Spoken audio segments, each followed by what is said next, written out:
there guys and girls, Matthew here and welcome back to another video. So today it's time to look at tailoring. It's time to do our deep dive on tailoring. Now first thing I want to let you know is this video is going to be slightly longer than the average video on my channel, so if you want a quick TLDR sort of small overview, I have that covered for you. I'll leave a link in the description to my quick look I did on tailoring a little while back. Not much has changed with tailoring as it stands on the beta, so that's still going to be pretty much bang up to date for everything that you need to know. So let's dive straight in, let's look at tailoring in detail and find out how we can use this class, what are we expecting to craft, and where can we make some gold from it. So first, like we do every time with one of these deep dive videos, we're going to take a look into the materials first. Now the materials for tailoring are super simple. We have all of two materials that we care about. We have Shrouded Cloth, which is going to be your default cloth that we're going to get from dropping from virtually any humanoid out in Shadowlands. The humanoids are all over the place in Shadowlands, so this is going to be a reasonably simple thing to pick up. You're going to pick up boatloads of Shrouded Cloth even if you don't mean to, just by doing questing, world questing, dailies, running through dungeons. Everybody is going to get Shrouded Cloth, but tailors do have one little bonus to that. There is once again a Shadowlands cloth scavenging. This does mean that sometimes you will find extra cloth from humanoids if you are a tailor.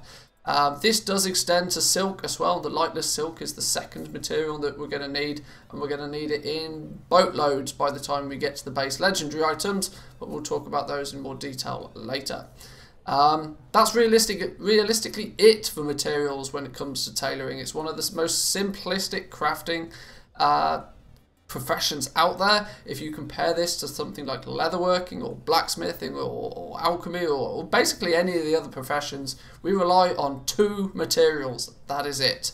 One thing I will say about tailoring when it comes to acquiring the materials, if you plan to spend any time doing any sort of farming, or even just spending a lot of time out in the open world in Shadowlands, if you've got a spare profession slot that's not doing anything, you might as well give tailoring to that character.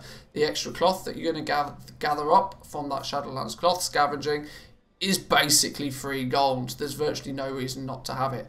One thing I do plan to look at in more detail once the game goes live is whether the old tools of the trade works in Shadowlands. My suspicion right now is that it doesn't work at all, but on the off chance that it does work, that could be super powerful, but I'll let you know down in the description if I can find out some solid data on that one going forward.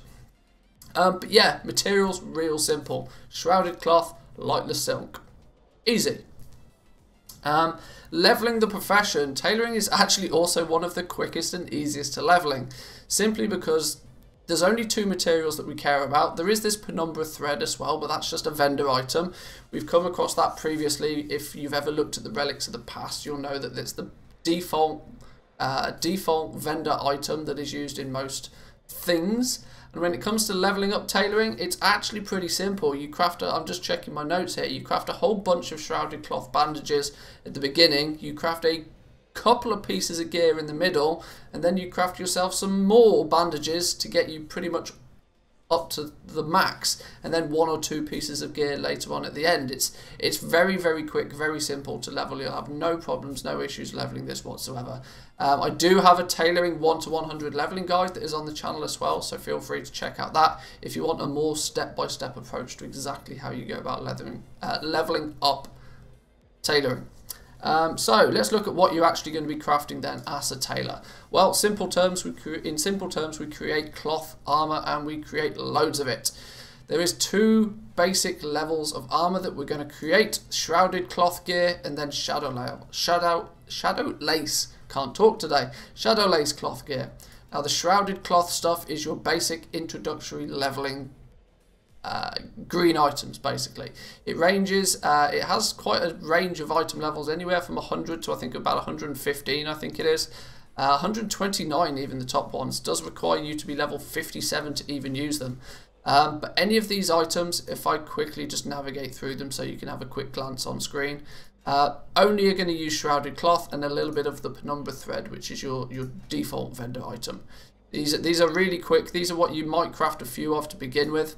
One thing to note with these is that you can use the optional reagents. Now the optional reagents you can use are either Novice Crafter's Mark, which will set the level requirement to only 50 of that item, but it will reduce the item level down to only 87. So the shoulders, for example, as default you have to be level 57 to use them, which is understandably quite high if you want to just craft yourself a whole new set of leveling gear for an alt or something like that. So you could throw a Novice Crafter's Mark on there, for example, and it will then bring the item level down, but also the level requirement, which is nice. One thing I will point out is that tailoring is quite likely to be the preferred method for enchanters to get their disenchanting materials from, simply because the Shrouded Cloth cape requires only 4 Shrouded Cloth and 5 gold worth of vendor materials to create a cape. Now when disenchanted, these on average give between 2 to 2.5 dust, if obviously you can't get a half dust, but as an average they drop, I think it was worked out to be 2.2 dust per disenchant. So it's either going to give you 2 or 3 dust most of the time when you disenchant one of these. So enchanters are going to want to look at using tailoring as a good way to get their disenchanting materials. Shrouded Cloth is arguably going to be relatively cheap in comparison to like either leatherworking or leather for leatherworking or ore for blacksmiths, for example. So this is probably going to be a go-to item for enchanters as well. So even crafting some of these up and selling them in trade chat, throwing them up on the auction house is likely going to be a thing at the beginning of Shadowlands. I wouldn't be surprised to see these as a hot seller for you. But let's look at the next stuff, the Shadow Lace gear. The Shadow Lace gear is your entry level 60 gear. This is all the items have got an item level of 151. Which is pretty, considering you should ding level 60 at around, I want to say roughly item level 130. Straight away being able to equip item level 151 gear from crafting is going to be quite beneficial to a lot of people. Not to mention you can also once again use the optional reagent slots. This time, where possible, assuming you've gone and got it, you can add on a Crafter's Mark II. Crafter's Mark II will increase that item level even further from 151 all the way to 168. So if you go about getting your Crafter's Mark II, which we'll talk about in a second, Crafter's Mark II on top of one of these pieces of gear is going to be quite attractive to a lot of people. It's a nice little item level boost for when they first ding level 60. To quickly just hover over each item so you can get an idea of the material requirements for these. You'll notice they start using a lot of lightless silk. Lightless silk is, consider it your deep sea satin from in Shadowlands. It is going to be quite rare, lightless silk. I've done a fair amount of farming as it stands on the beta, and I'm always struggling for lightless silk. It's always the material that I've got considerably less of when I need it, but of course I've been trying to craft base legendary items that uses a lot of it, but we'll talk about those in a minute. So on a gear basis wise, it's quite simple, it's quite straightforward. Leveling gear, good stuff, and then your entry level 60 gear, all the better. A couple of things to note around the gear. The Shadow Lace Cloak is the only item only item of gear that is locked behind a reputation grind. You have to be honoured with the Undying Army in Maldraxxus. Now, realistically, if this is on an alt, you could do some daily quests through your Threads of Fate leveling and probably get honoured in a couple of days. Even if it's your main, you're likely to get honoured with Maldraxxus very, very quickly. You shouldn't really feel this to be much of a grind to get honoured this. Honoured is pretty quick and easy for most people. Interestingly though, it is the cloak. Now, most of us were going to, at least on our main characters, I would imagine are going to come into Shadowlands with our legendary cloak equipped. This has an item level of 151. Now, depending on how far you ranked up your legendary cloak in BFA, you may even ding 60 wearing your legendary cloak, and you can decide whether this is going to be a valuable, really can't talk today, valuable option for you to equip when you hit 60. Now don't forget, it's a cloak, so you're not just selling this to cloth wearers, this can be sold across the board to anybody that can wear it. So the Shadow Lace Cloak is going to be quite a good one to at least grind out this little bit of reputation for, as I can guarantee you these are going to be pretty hot sellers. We did say we'd talk about Crafter's Marks in a little bit of detail. If you've not seen Crafter's Marks already, it's basically the relics of the past system, but just for Shadowlands. It does the same thing. It allows you to apply one of these to a crafted piece of gear, and it adjusts the level requirement and the item level of that item. Now, Crafter's Mark 2, you're going to have to spend a lot of time in the Moor. You'll be introduced to the Moor once you ding 60, and you'll be interested you'll meet somebody called Venari. Venari is the main faction character in the Moor that you're going to gain reputation with her. Now, once you gain cordial reputation with her, which for reference is basically the equivalent of revered, just to give you a mental idea of how long it will take you to get there. But because the Moor is somewhat time gated to how long you can spend there each and every day, there is a limit to how much reputation you can gain with Venari. Actually getting hold of your Crafter's Mark 2 could be quite a slow process. I wouldn't imagine to see many people with access to this within the first couple of weeks, which is bit of a strange one considering you're going to need that to be able to craft the 168 gear. But if you want to do that little bit of a grind in the Moor, or especially if it's your main character, you're likely going to be doing it anyway, Crafter's Mark 2 is going to give you a nice advantage over a lot of other people once you can start boosting the item level of that crafted gear. So that's realistically the main things we need to talk about when it comes to tailoring in terms of armor. Bags are now a thing. When I did my quick look of tailoring a month or so ago, they hadn't implemented the bags yet. They are here now. The one thing most people want to know is, am I still going to be selling deep sea bags, or should I switch over to the Shadowlands bags? The answer is kind of a bit of both. The Shrouded Cloth bag is a 30 slot bag, so it is the same as the deep sea bag. But there's the likelihood that the crafting cost of the Shrouded Cloth bag, and equally the bigger version, the 32 slot version, the lightless silk bag, are going to be quite a lot more expensive for at least the first patch of Shadowlands. I still would highly recommend, if you are a tailor right now, to continue crafting deep sea bags like an absolute mad person, as they are going to sell like hotcakes. On the stream today, we had people even saying that they were selling literally hundreds of bags every single hour. It was profitable for them to just sit at the auction house crafting and selling bags.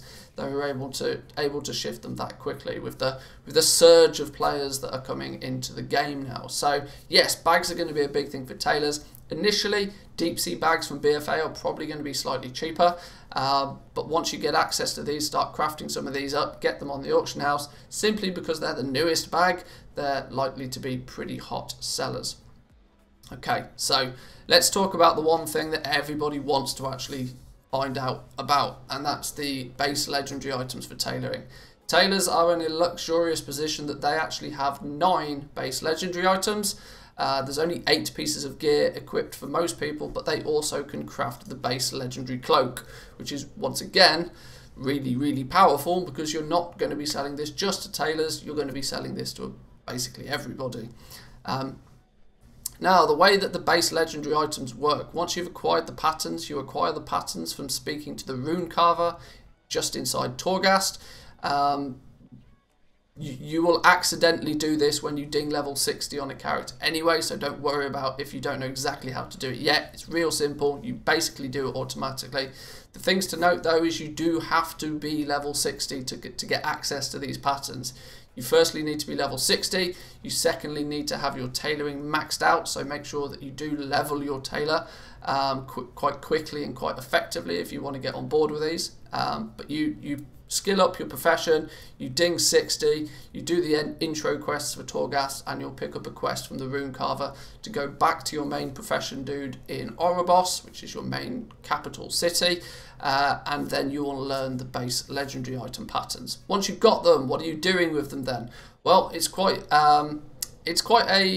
basically the rank system that we had with professions back in BFA and back in Legion, but it's the rank system gone crazy. Instead of there just being like rank 1, rank 2, rank 3, or the star system as some people know it, we now have this little experience bar.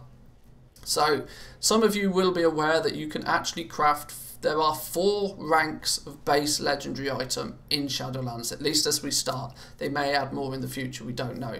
But right at the very beginning, there are 4 ranks of base legendary item. The reason you're going to want to get to rank 2 and rank 3 and rank 4 is quite simple. The item level of the items increases. I've been spending some time over the last few days on the beta leveling these up, and you'll see that rank 1 base legendary items are item level 190. Rank 2 then steps up to 210. It steps up even further when you get to rank 3, and then even further still if you were to unlock rank 4 base legendary items. Now, how do you get to create how do you choose which rank you can craft? Well, this experience bar comes into play. If you look at the belt, for example, I've not crafted any of these at all. You gain 5 experience on this bar for every belt that you craft. And so you need a total of 75 experience to unlock rank 2. Once you hit rank 2, I've hit rank 2 with crafting some capes. You then gain, rank 2, you'll gain 10 experience every time you craft a rank 2, but you may notice that the quantity of materials does increase the higher the rank. Once you craft up a whole bunch of rank 2s, you'll unlock rank 3, and then in same theory, you craft a whole bunch of rank 3s and you'll unlock rank 4. Now you need to do this for each and every base legendary item eventually. Don't feel the need to have to zerg through and power through this all in one go. Let me tell you now, it's going to be very, very expensive. We've put together a little, where is it? Nope, that's not the one. This one. Nope, that's not the one either. There we go, Shadowlands cheat sheet. Professional video maker. I might even do some editing in this one, who knows. But for example, we've put together this sheet that helps you work out what the crafting cost is for these base legendary items. All you simply need to do is put in the material prices that are relevant to your server. Boreal shards, for example, I know we didn't touch on that earlier, but this is just a vendor item. Don't worry about these. They're 125 gold each. Easy, although your faction discount does apply. Enchanted lightless silk and shrouded cloth are the only 2 things we need to worry about. But then when you start crafting them, you can see it gets rather expensive rather quickly. I've categorized these into whichever ones use the same materials. So the braces and the cape, for example, have the same material costs, whilst the belt, gloves, boots and shoulders have a slightly different one. And then eventually the helm, pants and chest, they all share a similar amount of materials. So what this does is quite simply, it just takes you through the single cost of crafting a rank 1 base legendary item. It also then, you can, considering you need to theoretically craft 15 rank 1s to unlock rank 2, it will show you how much it's going to cost you based on your server's prices to unlock rank 2, and then that process repeats for the rank 2s and for the rank 3s until you eventually get access to the rank 4, which is going to be the top dog base legendary item, at least for the first patch of the game. And then you can see the scary numbers. So if you just level up 1 item slot, if you just take your cloak, base legendary cloak, and try and buy the materials you need to get to rank 4, it's going to cost you 141,000 based on these material prices.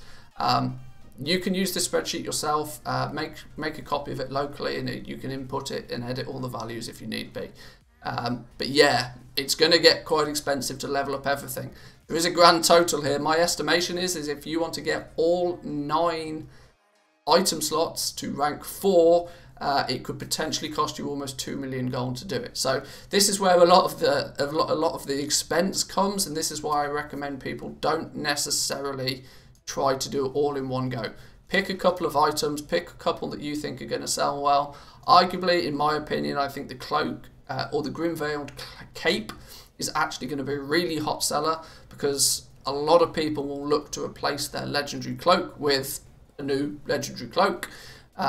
This has got the most potential buyers, but at the same time a lot of tailors may have this same idea and they may focus on ranking this up, and so you end up with more competition when it comes to selling. It's all you've got to adjust and sort of look at your market on your server, see if there's a gap in the market, see if nobody is selling the sandals, for example. If you can be the only one selling rank 2, rank 3 and rank 4 sandals, you're likely to make a killing on any time somebody needs them. So diversify, that's the key to the game. Don't necessarily follow a guide that's gospel. There's some, if you adjust what you do based upon the market, you're likely to make a lot more gold. But there we go, so that's basically everything that you're going to be crafting with tailoring. That's about as much detail as I feel I can give. If you've got any questions, by all means though, remember to leave a comment down below. So what else are we going to be looking at? Well, yeah, when it comes to selling it, let's talk about selling this stuff. What I've done for you, like I do with most of the professions, is I have put together a little TSM group specifically for tailoring. This I'll leave as a paste bin link in the description down below. This has got everything you'll craft with a tailor, and I've just nicely subcategorized it. I'm not going to include operations for this, I'll just provide you with the groups. Feel free to input your own operations based on how you want to run things on your realm. But we got the 2 bags in there, we got the bandages that we craft, all the base legendary items, and then the 2 sets of gear that you're going to craft. So you guys can have access to this. Check the paste bin link down below if you want it. And yeah, so finally, my final thoughts when it comes to tailoring. Well, what I will say is that the crafters, the crafted armor is the base legendary items is obviously the big appeal for tailors. The cape especially, I think is gone under the radar with a lot of people of just how popular this may be. You're going to ding 60 with your BFA legendary cloak equipped more than likely, so you're going to look at switching it out for something.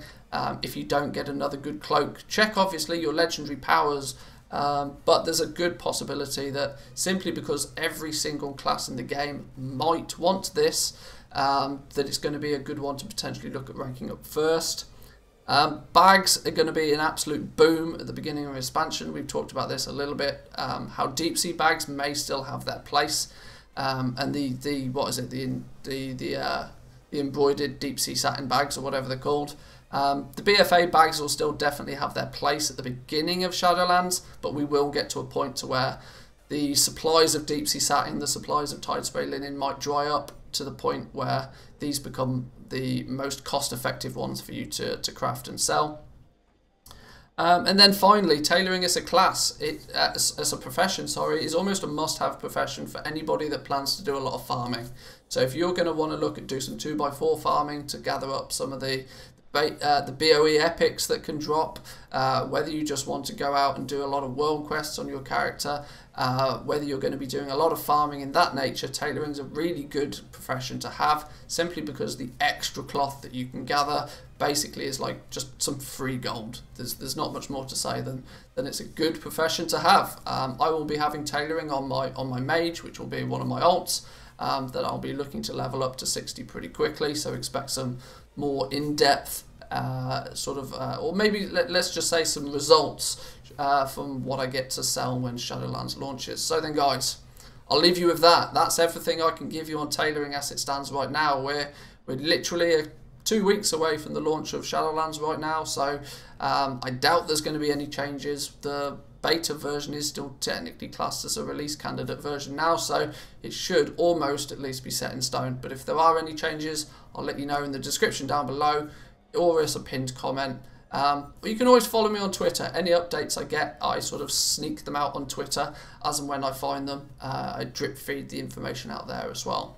So then guys, if you enjoyed that, make sure to give the video a like. I appreciate it greatly. It helps the channel grow. Subscribe if you're new around here. Only a handful of the amount of people that watch these videos are actually subscribed. So make sure you ding that subscribe button if it's been beneficial to you. But guys, I'll leave you with that, and I'll see you guys next time. Peace.